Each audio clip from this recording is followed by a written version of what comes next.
불의한 세상, 정의로운 성도라는 제목으로 말씀 증가합니다.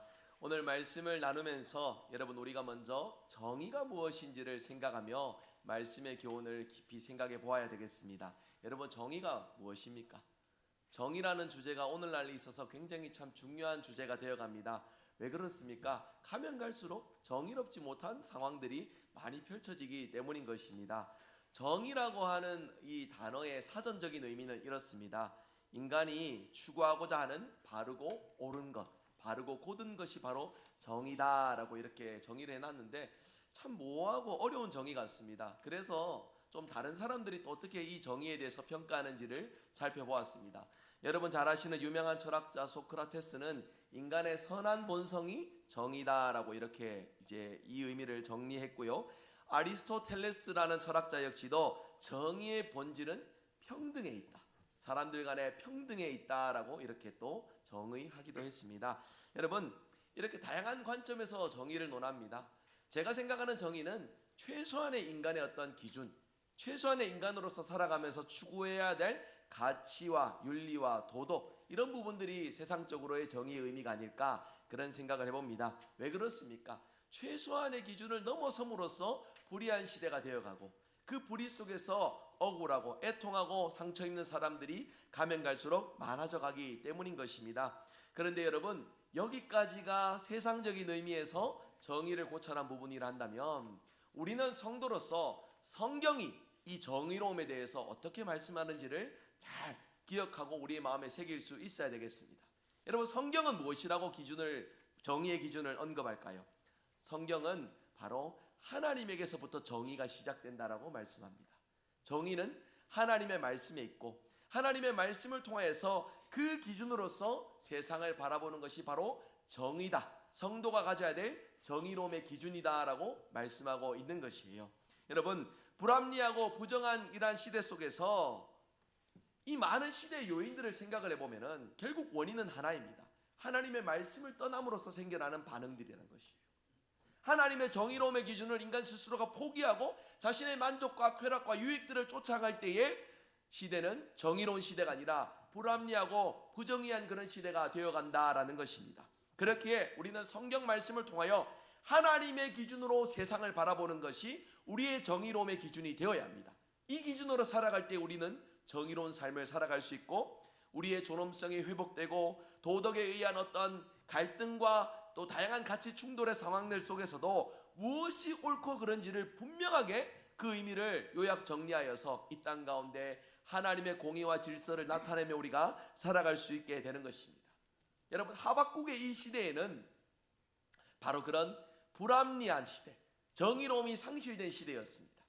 무정하고 패역하고 불의한 일들이 가득 넘치는 그런 시대였습니다. 하박국은 하나님의 백성으로서 이 일을 두고서 탄식합니다. 하나님 어찌하여 이 시대가 이 모습이 우리 하나님의 백성의 모습이 이렇게 되어버렸습니까? 타락하고 변질되고 죄악이 가득합니다. 하나님 어찌하여 이런 일들을 그냥 보고만 계십니까? 라고 하면서 하박국의 이 묵시의 기록들이 시작이 되고 있지요. 여러분 하박국이 왜 이렇게 하나님의 정의로움을 두고 외치고 있는지를 생각하며 오늘의 우리의 시대를 함께 생각해 볼 때에 여러분 우리는 불의한 세상 속에서도 정의로운 성도로 살아가야 됩니다. 믿으십니까? 하박국이 말씀을 전하고 있는 이 내용을 우리가 함께 살펴봄으로써 이 불의한 시대 속에서도 정의로운 성도로 살아가 하나님의 공의와 질서를 드러내며 살아가시는 저와 여러분 되시기를 간절히 소망합니다. 오늘 말씀 세 가지로 생각해 봅니다. 오늘 본문에 어떤 사건이 기록되어 있는지를 생각해 보겠습니다. 여러분 하박국서는요 구약의 12선지서 중에 하나입니다. 주전 7세기경에 이제 기록되었던 이제 묵시의 말씀이며 주요 내용은 유다와 바벨론의 멸망을 하나님의 그 멸망의 심판의 메시지를 전하는 것이 하박국서의 주요 내용이에요. 여러분 하박국이 활동했던 이 시기가 참으로 흥미로운 시기입니다. 어떤 시대였냐면 남유다의 요시야 왕 후반부와 그리고 여호와김 왕의 초반부에 이 하박국 선지자가 활동을 했다라고 성경학자들은 보는데요. 여러분 하나님의 주권적인 계획 속에 가면 갈수록 죄악으로 물들어 있는 이 남유다의 상황을 두고서 그 백성들에게 하나님의 심판, 멸망을 선포하는 일에 하박국이 지금 쓰여지고 있다는 것입니다. 이 멸망의 날, 여호와의 날이라 말하면서 멸망이 반드시 도래할 것이다라고 심판을 선포하고 있어요. 선지자는 결코 기쁜 마음으로 심판을 전하는 것이 아닙니다. 선지자의 그 마음은 이랬습니다. 하나님 어찌하여 이 불의함을 그냥 보고만 계십니까? 이 무정하고 이 폐역하고 무도한 이 시대의 모습을 두고 하나님 어찌하여 이것을 그냥 보고 바라만 보고 계십니까? 하나님 일하셔야 되지 않습니까? 간섭하셔야 되지 않습니까? 하나님 역사하셔야 되지 않습니까? 라고 하면서 질문으로서 하박국서의 내용이 시작됩니다. 이 선지자의 마음을 담아서 우리 읽으셨지만 오늘 본문 1장 2절에서 4절 내용 우리 한번 같이 다시 한번 읽어보기를 원합니다. 같이 읽겠습니다. 여호와여, 내가 부르짖어도 주께서 듣지 아니하시니 어느 때까지이리까? 내가 강포로 말미암아 외쳐도 주께서 구원하지 아니하시나이다. 어찌하여 내게 죄악을 보게 하시며 폐허가 눈으로 보게 하시나이까? 겁탈과 강포가 내 앞에 있고 변론과 분쟁이 일어나나이다. 이러므로 율법이 해이하고 정의가 전혀 힘되지 못하오니 이는 악인이 의인을 에워쌌으므로 정의가 굳게 행하여짐이니이다. 아멘. 하박국이 제기한 이 질문, 공의로우신 하나님, 정의로우신 하나님, 이 불의함을 보고 왜 그냥 계십니까? 이 겁탈과 강포가 변론과 분쟁이 가득한 이 하나님의 백성을 하나님께서 어찌하여 그냥 보고만 계십니까? 라고 하며 질문하고 있습니다. 여러분, 이 질문의 용어들을 잘 보십시오.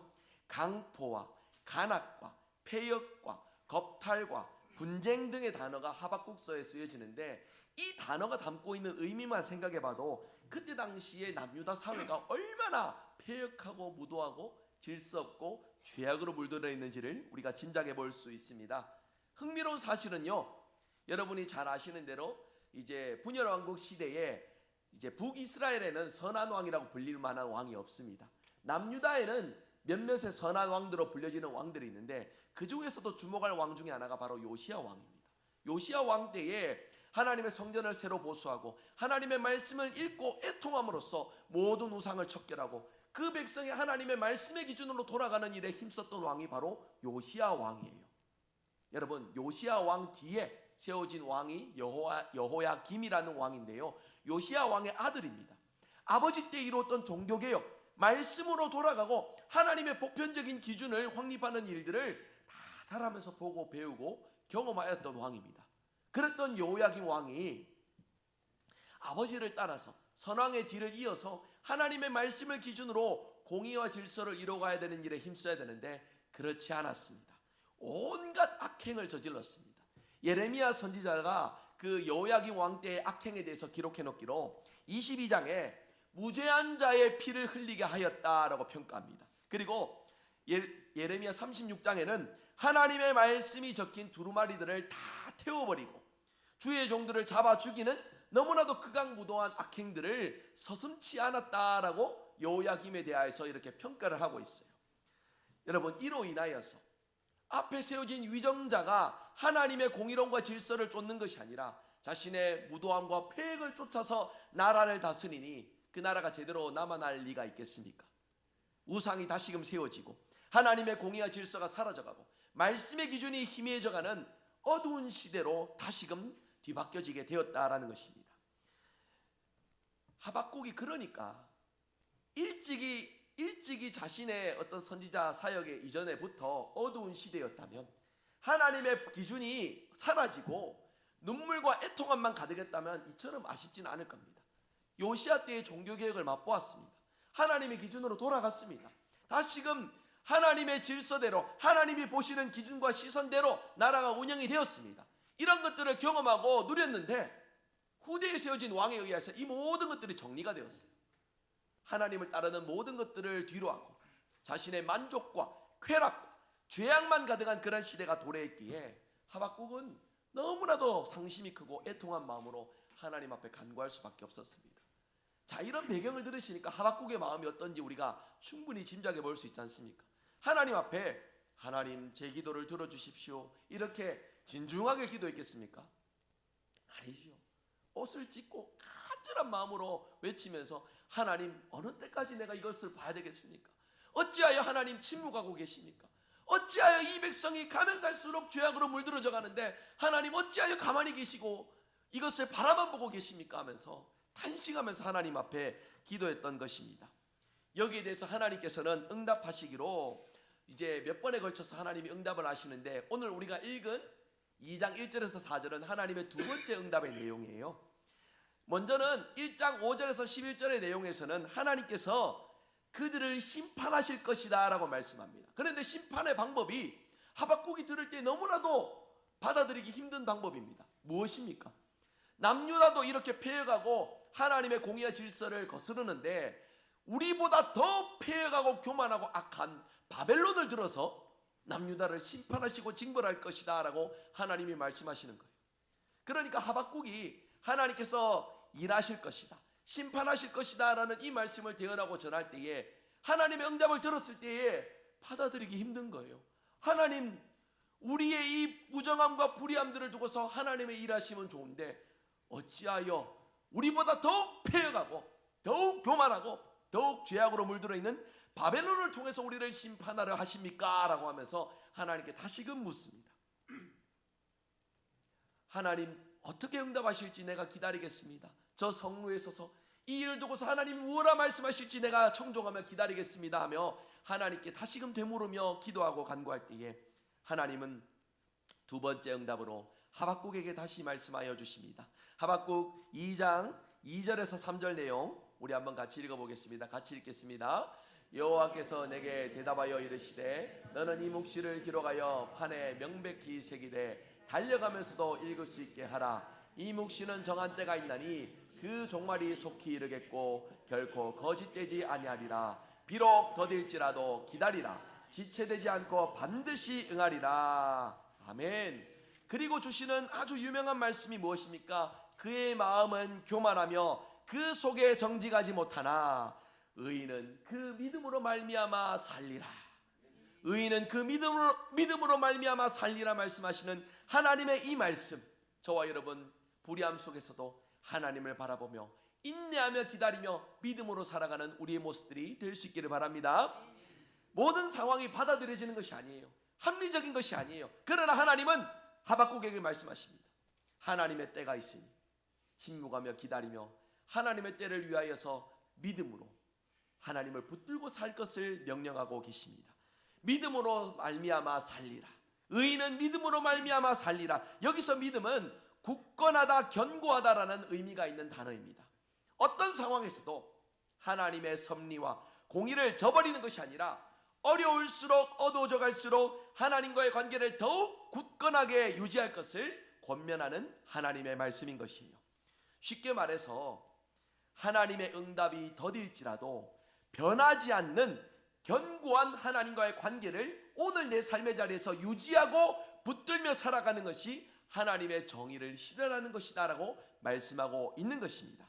더 나아가 이 믿음이 결국에는 악한 자들을 통하여서 하나님의 선한 백성들을 심판하시지만, 하나님은 그 악한 자들을 잠깐 사용하시는 것이지 그들을 존속시키고 유지시키는 것이 아니라 그들을 징벌하시고 멸망시킬 것이다 말씀하세요. 모두가 멸망당하고 심판당할 것이나 하나님의 징벌 속에서 그 마음을 돌이킨 하나님의 백성은 반드시 지키시고 보호하시고 이 백성을 통하여 하나님의 공의와 질서를 나타내 보여주실 것이다 라고 하나님은 약속해주고 계시는 것이에요. 우리의 눈에 보이게 모든 불의함들이 멈추지 않는 것처럼 이 시대가 보입니다. 계속해서 억울하고 무정한 일들이 가득한 그런 상황들이 펼쳐집니다. 분통 터지고 속이 천불나는 그런 일들이 가득한 이 시대의 모습일지 모릅니다. 그러나 하나님은 우리에게도 동일하게 말씀하세요. 하나님은 그 불의함을 결코 용납하지 아니하신다 말씀합니다. 그리고 하나님의 일하심을 믿고 모든 불의함 속에서도 하나님을 바라보며 하나님을 기준으로 이 시대 속에서 말과 행실과 그리고 또 모든 우리의 삶의 기준들을 하나님께 맞추며 살아가는 정의로운 성도로 저와 여러분 살아갈 것을 명령하고 계세요.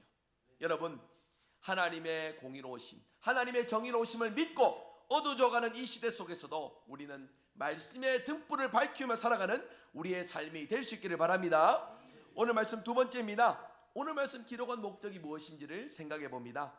여러분, 오늘 말씀을 기록한 이유는요, 어떠한 고난과 고통 속에서도 믿음을 가지고 하나님의 구원의 은혜로서 우리의 삶이 회복될 것임을, 우리의 삶이 온전해질 것이며 여호와의 날에 하나님의 공의와 질서가 우리의 기준이 되어 이 시대의 기준이 되어 하나님의 택한 백성들은 그 속에서 영생복락을 누릴 것을 우리에게 말씀해주고 있다라는 것입니다. 그래서 본문에 나타나고 있는 불합리하고 부조리한 세상을 살아가지만 낙심치 말고 믿음으로 포기하지 않고 하나님의 뜻을 붙들고 살아갈 것을 우리에게 권면하고 있는 것이에요. 그 이유가 무엇입니까? 하나님의 계시의 말씀은 반드시 성취될 것이기 때문인 것입니다. 여러분, 하나님의 입장에서 보면은 이 모든 일들을 바라보시면서 틀림없이 하나님에게는 기준이 있습니다. 정답이 있습니다. 이것을 이뤄가는 방식에 있어서는 하나님의 때와 하나님의 시기로서 하나님이 운행해 가시죠. 이것이 우리가 믿는 이 보편적인 신앙의 진리 안에 고백하는 하나님의 섭리입니다. 다스리시고 통치하시는 그분의 뜻대로 운행해 가시는 것이 바로 하나님의 섭리예요.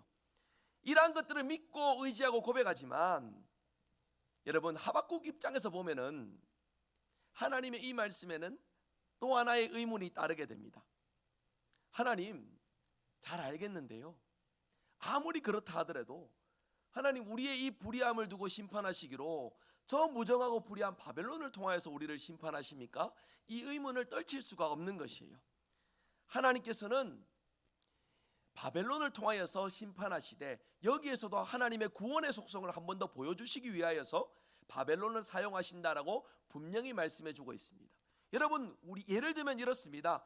오늘날 한국 교회가 가면 갈수록 말씀의 기준을 잃어버려 가고 세속화되어 가고 무언가 교회가 힘을 내지 못하고 있는 이런 상황에 하나님은 하나님의 공의와 질서를 나타내시기 위해서 진리 안에 거하는 우리 안에서 개혁의 역사와 말씀의 기준으로 돌아가는 일들이 아니라 세상의 손길을 통하여서 교회를 회복시키시고 교회를 정결케 하신다라는 이런 것들을 나타내 보인다면 우리가 쉽게 받아들일 수 있겠습니까? 우리가 쉽게 세상의 기준으로 교회의 침투에 들어와서 교회의 어떤 옳고 그름을 분별하는 것들로 정의한다면 우리가 쉽게 받아들일 수 있겠느냐 하는 것이에요. 딱 그 논리인 것인데 하박국은 이 부분에 있어서 하나님, 도저히 받아들일 수 없습니다라는 의문을 가지고 하나님께 질문을 드렸습니다.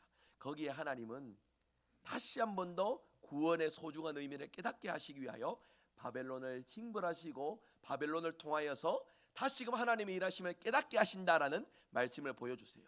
여러분, 오늘 말씀은 남유다만의 심판의 말씀이 아닙니다. 바벨론도 동일하게 심판하실 것이다라는 말씀이에요. 모두가 다 심판당하지만 심판의 목적이 다르다는 것에 오늘 말씀의 의미가 중요하다는 것입니다. 바벨론은 끝까지 패해간 자리에 있어서 그들을 향한 하나님의 구원과 회복의 손길이 임하지 않는다라고 말씀합니다.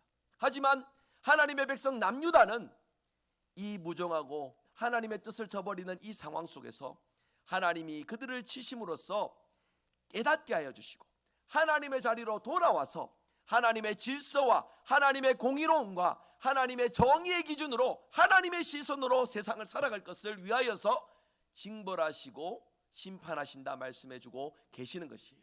그러니까 선한 하나님의 백성과 악인들에 대한 심판의 기준이 다르다는 것입니다. 선한 사람들에 대한 심판의 기준은 회복입니다. 돌이킴입니다. 하나님의 자녀로서 온전히 살아가도록 하기 위함입니다. 여러분, 그런 의미에서 오늘날 우리 성도들도 고난을 겪습니다. 우리에게 찾아오는 모든 상황들 속에서 우리가 모든 상황의 이유들을 다 알 수 없지만 어려운 순간들이 있을 것입니다. 힘들고 고통스러운 순간들이 있을 것입니다. 진리로 나름 살기 위해 아둥바둥 노력하지만 그럼에도 찾아오는 시련들이 있을 것입니다. 여러분, 그 시련 속에서 우리는 낙심치 말고 믿음으로 하나님을 바라보며 살아갈 수 있어야 됩니다. 하나님, 지금 내게 무엇을 원하십니까? 어떤 시선으로 세상을 보기를 원하십니까? 어떤 모습으로 살아가기를 원하십니까? 하나님의 인도하심 속에서 때로는 우리가 고난당하고 역경 속에 있을지라도 그 속에 하나님의 마음을 깨달아서 회복케 하시고 온전케 하시는 하나님의 은혜를 누리며 살아가는 저와 여러분 될 수 있기를 바랍니다. 악인의 심판은 또 다릅니다. 그들은 마치 하나님이 없는 것처럼 자신의 만족과 쾌락을 추구하며 살아갈 것입니다. 하나님의 공의로움과 질서를 어느 정도 들어서 알지는 모르나 그런 것들은 중요하지 않습니다. 내 눈에 보이는 것, 내 마음에 담기는 것, 이것들을 위하여서 아둥바둥 살아가는 것이 세상의 악인의 목소리일 것입니다. 여러분, 그러한 악인들은 하나님이 결코 좌시하지 않습니다. 때로는 그들이 흥황하고 때로는 그들이 잘 되어가는 것처럼 보일지 모르나 그들에게는 틀림없는 하나님의 심판이 따른다는 것을 오늘 이 남유다와 바벨론의 심판을 통하여서 우리는 한 번 더 기억하고 깨달아야 되겠습니다. 그러한 우리의 삶에서 하나님은 이제 우리가 정의로운 삶을 위해서 붙들어야 될 분명한 신앙의 기준 하나를 제시하십니다. 의인은 믿음으로 말미암아 살리라. 우리가 이 땅 가운데 의인으로 살아갈 수 있는 유일한 근거는 하나님께서 선물로 주신 믿음입니다. 믿으십니까? 여러분, 우리에게는 지성이 있고요, 인격이 있어서 때로는 지성과 인격으로 우리가 우리의 신앙의 기준을 판단하고 누리며 살아가는 것처럼 그렇게 생각하며 살지 모릅니다. 아닙니다. 하나님께서 도와주셔야, 우리 속에 성령께서 일하셔야 우리가 믿음으로 사는 줄 여러분 믿으시길 바랍니다. 그래서 의인은 믿음으로 말미암아 살리라라는 것은 우리의 의지에, 우리의 노력에 달려있다는 것이 아니에요. 하나님을 전적으로 의지할 때에 어떤 상황에서도 하나님을 바라보고 하나님을 붙듦 속에서 우리가 누리며 살아갈 수 있는 하나님의 복의 약속이며 하나님께서 도우시는 은혜의 약속임을 우리가 믿고 고백할 수 있어야 되겠습니다. 여러분, 성도는 오직 믿음으로 의롭게 됩니다. 믿음으로 구원받고 믿음으로 살아가는 존재여야 합니다. 이것이 우리에게서 나는 것이 아니라 하나님께 달려있음을 믿고 의지하여 어느 순간이건 하나님 앞에 낮은 마음으로, 겸손한 마음으로 하나님을 붙들며 살아갈 수 있는 저와 여러분 되시길 바랍니다. 여러분, 이것이 믿음의 길입니다. 이것이 바로 하나님의 공의와 정의를 이루며 살아가는 성도의 바른 관점이어야 합니다. 이 믿음은 하나님의 약속을 통하여서 반드시 성취될 것을 바라보고 살아가는 이 땅 가운데서 성도가 지니는 가장 힘있고 강한 무기인 것이에요. 어떤 시련이 와도, 어떤 유혹과 어떤 세상의 죄악으로 인하여서 우리가 낙심할지라도 결코 꺾이지 않고 날마다 승리할 수 있는 유일한 근거가 무엇입니까? 우리에게 주신 믿음이다라는 것입니다. 여러분, 이 믿음으로 살아가는 거 쉽습니까? 믿음을 가지고서 믿음의 길을 걸어가는 것이 쉬운 일입니까? 결코 그렇지 않아요. 세상을 보십시오. 이 믿음 조금만 타협하고 양보하면 누릴 것들, 좋은 것들 얼마나 많이 있습니까? 여러분, 이러한 것이 세상의 유혹이고 세상의 어떤 우리를 시험에 들게 하려는 마귀의 계략들인데, 오늘 하나님 주시는 이 말씀에서 우리 안에 계신 성령 충만한 그 은혜의 역사를 통하여 믿음으로 날마다 승리하며 믿음으로 전진해가는 저와 여러분들 될 수 있기를 바랍니다. 그리하여 아무리 고달프고 어렵더라도 넉넉히 우리의 삶의 자리에서 믿음으로 승리하는 우리 모두가 되시기를 주님의 이름으로 축복합니다. 오늘 말씀 세 번째입니다. 오늘 본문 통해서 우리가 실천할 바가 무엇인지 이제 정리하며 생각해 보겠습니다. 우리가 실천할 바가 무엇이겠습니까? 그것은 바로 하나님의 기준으로 오늘을 살아가는 우리의 삶이어야 한다는 것이에요.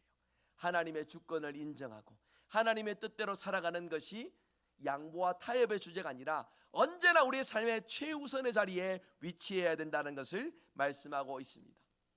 그러한 삶을 살아갈지라도 때로는 하나님의 뜻이 당장에 우리 눈앞에 이루어지지 않는 그러한 순간들에 도래야 할지라도 낙심치 않고 포기하지 않고 하나님의 뜻을 기다리며 하나님을 붙들고 날마다 하나님과 동행하는 것이 우리의 삶이 되어야 한다라는 것이에요.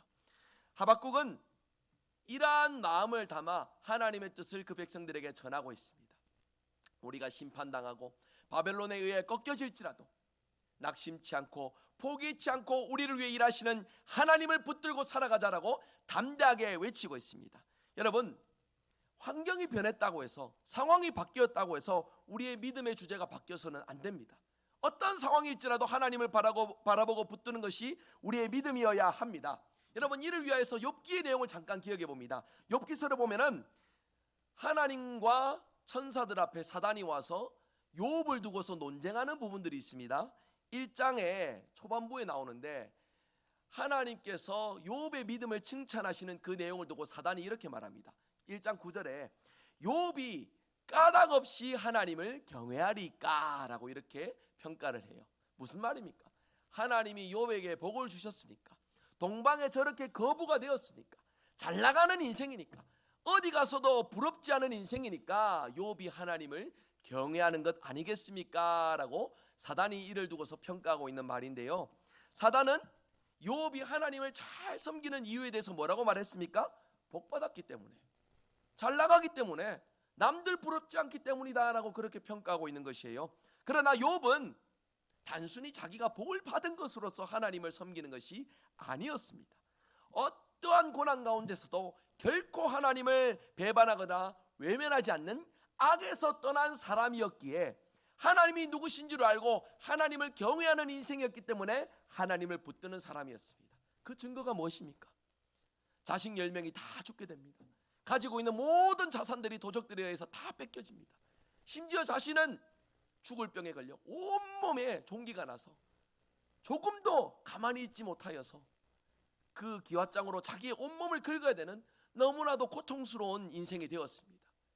자신의 아내는 욥을 두고서 뭐라고 말합니까? 그냥 하나님 저주하고 죽으라. 이게 뭐냐고, 인생이 이게 뭐냐고, 어떻게 이럴 수 있냐고.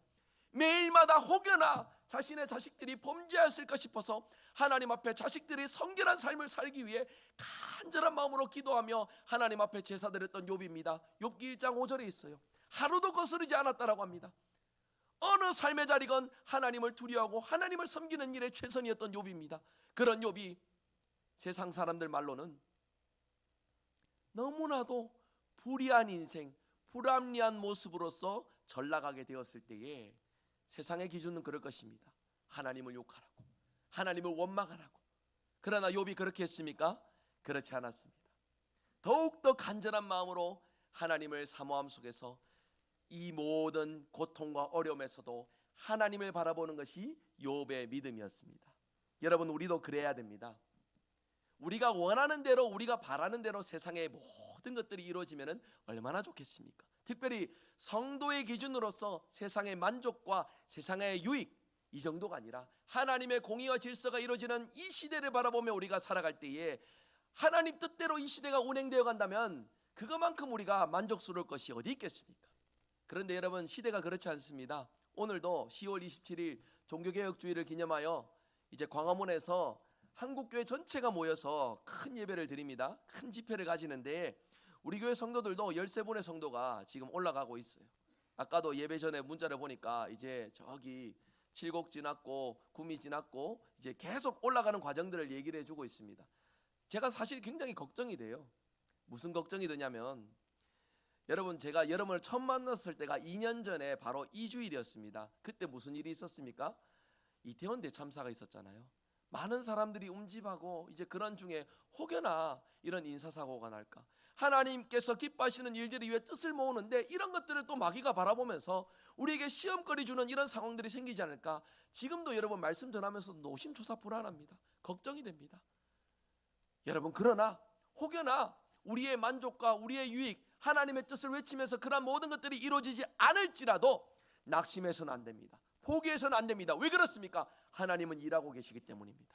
그리고 하나님을 믿는 자들, 하나님을 붙드는 자들을 통하여서 하나님의 때와 하나님의 방법으로서 이 땅을 하나님의 질서로서 바꾸어 가실 분이 바로 우리 하나님이시기 때문에 여러분, 우리의 눈에, 우리의 마음에 만족스러움이 채워지지 않는다 할지라도 하나님은 하나님의 일을 하시며 그것을 바라보고 믿고 의지하는 것이 우리의 믿음이어야 함을 기억하며 살아가는 저와 여러분 되시기를 바랍니다. 그리하여 이 시대에 너무나도 폐역하고 무도한 죄악의 기준들이, 하나님, 우리 역시도 하박국 같은 심정이잖아요. 어느 때까지입니까? 이것을 우리가 언제까지 봐야 되겠습니까? 하나님, 동성애가 웬 말입니까?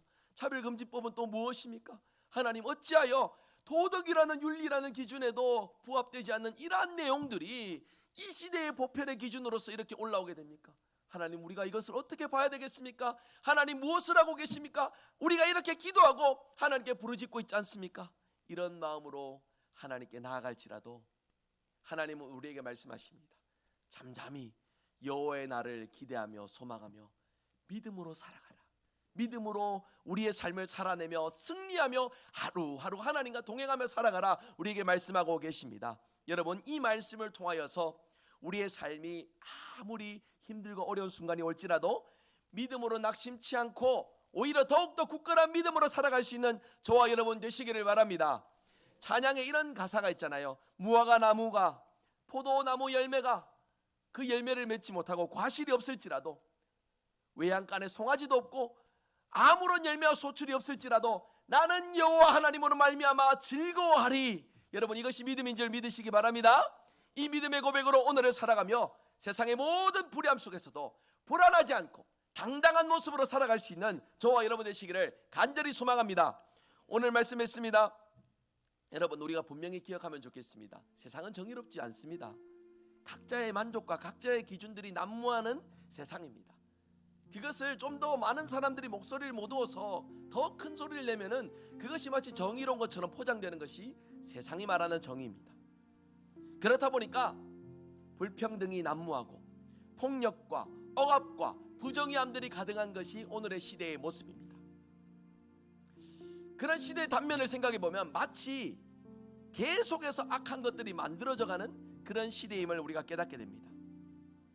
이전에 있었던 악의 의미에서 또 다른 어떤 악들이 계속해서 만들어져가는 그런 시대의 흐름들. 여러분, 그러한 시대 속에 우리가 살아갈 때에 하나님 계시면 어찌 저것을 그냥 보고 계십니까?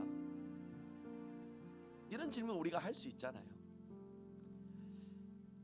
그런 질문에도 하나님의 어떤 응답과 역사가 우리의 눈에 마음에 보이지 않는다면 갈수록 우리는 인간적인 마음에서 좌절하고 낙심하며 살아가게 되는 우리의 모습일 것입니다. 그러나 이런 상황 속에서도 성도는 오늘 말씀을 통해서 분명한 신앙의 기준과 자세를 확립하며 살아가는 자들이 되어야 합니다.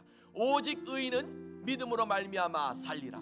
우리의 만족에 우리의 시선에 들어오는 것들로서 살아가는 것이 아니라 그 어떠한 상황 속에서도 불안하지 않고 흔들리지 않고 믿음으로 하나님의 일하심을 의지하며 하나님과 동행하며 사는 것이 성도임을 기억하시기를 바랍니다. 불의한 세상 속에 정의로운 성도로 오늘을 살아내어 믿음으로 승리하며 살아가시는 저와 여러분 되시기를 주 예수 그리스도의 이름으로 축복합니다. 아멘. 우리 함께 찬양하기 원합니다. 세상은 흔들리고 사람은 변하나 우리는 오직 주님만 섬기며 살아갈 수 있길 원합니다. 주님, 믿음으로 내가 살게 하여 주시옵소서. 믿음으로 오늘을 살아내게 하여 주시옵소서. 함께 찬양합니다.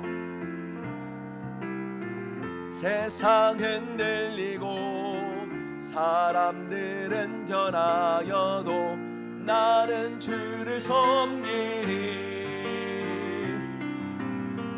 주님의 사랑은 영원히 변하지 않네.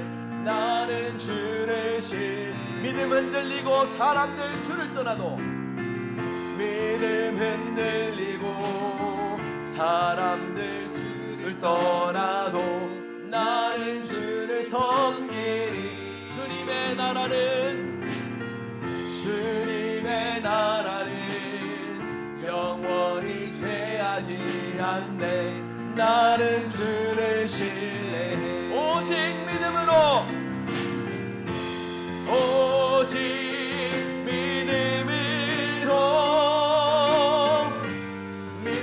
내가 살리라. 오직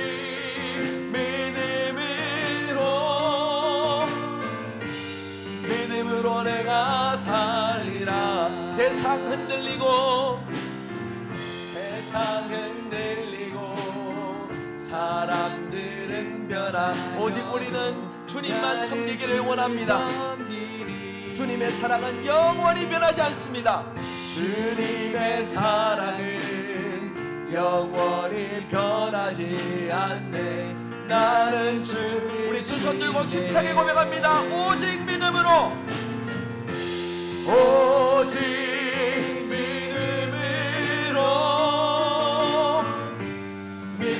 내가 살리라.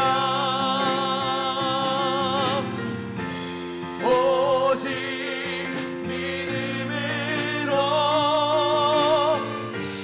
믿음으로 마지막으로 고백합니다.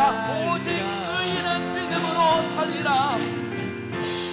오직 의인은 믿음으로 말미암아 오직 의인은 믿음으로 살리라. 오직 의인은 믿음으로 말미암아 살리라. 우리 이 시간은 말씀을 기억하며 기도합니다. 불의한 세상 정의의 기준이 오직 하나님을 향한 믿음이 되어 오늘을 살게 하여 주시옵소서. 믿음으로 어떤 상황에도 굴하지 않고 늘 승리하며 하나님의 일하심을 바라보며 살게 하여 주시옵소서. 말씀 기억하며 우리 함께 통성으로 기도하며 나갑니다. 기도하겠습니다. 하나님 감사합니다. 오늘도 주시는 말씀으로 이 불의한 시대 속에 정의로운 성도로 온전히 살아갈 수 있기를 간절히 원합니다. 주님, 우리에게 이 삶을 누리며 살아갈 수 있도록 힘과 능력 주시고 성령이시여 일하여 주시어 우리의 마음과 우리의 삶의 시선의 기준이 오직 하나님이 되게 하여 주시어 우리의 삶을